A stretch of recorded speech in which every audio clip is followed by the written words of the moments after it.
my name is Christer Björkman and I am the contest producer for Eurovision Song Contest in Lisbon. It's all about building a good show.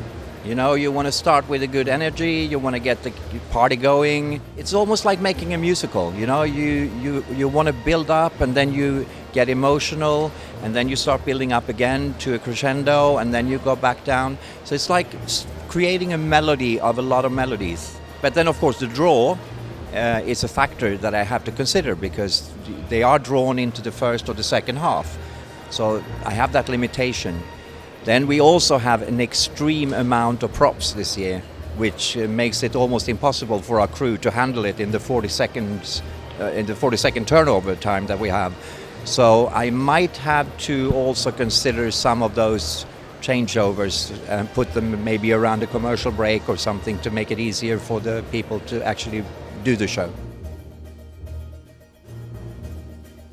The post-its remind me of what the song is and what kind of feeling a song gives me, the temperature of it, the energy. So I, in the end, can see also on the colors if there is a good flow in the show. And actually the colors are not needed now, not at this point when I know every song inside out. But in the first couple of weeks, when I get into this and we start creating the acts, then it's very useful because then I can see immediately that, okay, either I am now going in the wrong direction or I just have to learn a little bit more about this song. To make each song pop out and become the diamond it should be, you should surround every song with two other types of expression. And that I can do when I have the opportunity to do it. But a draw can be very, very fatal.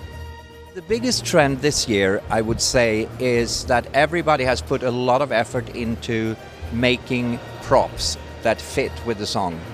And this, of course, comes from the fact that we do not have video or film or graphics in the set design.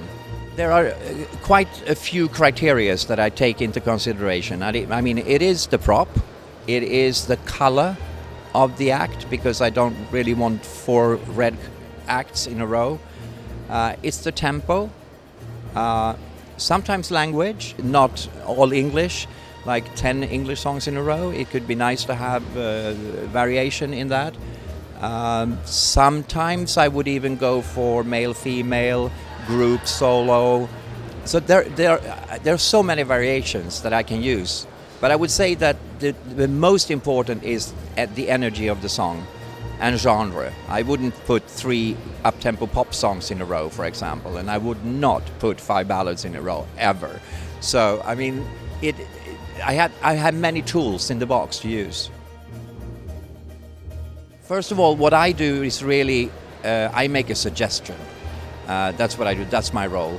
And then Jon-Ola Sand is there with me at the whole process through, and he is guaranteeing that it is done in a fair way and that every decision is taken from the show and the best of the show.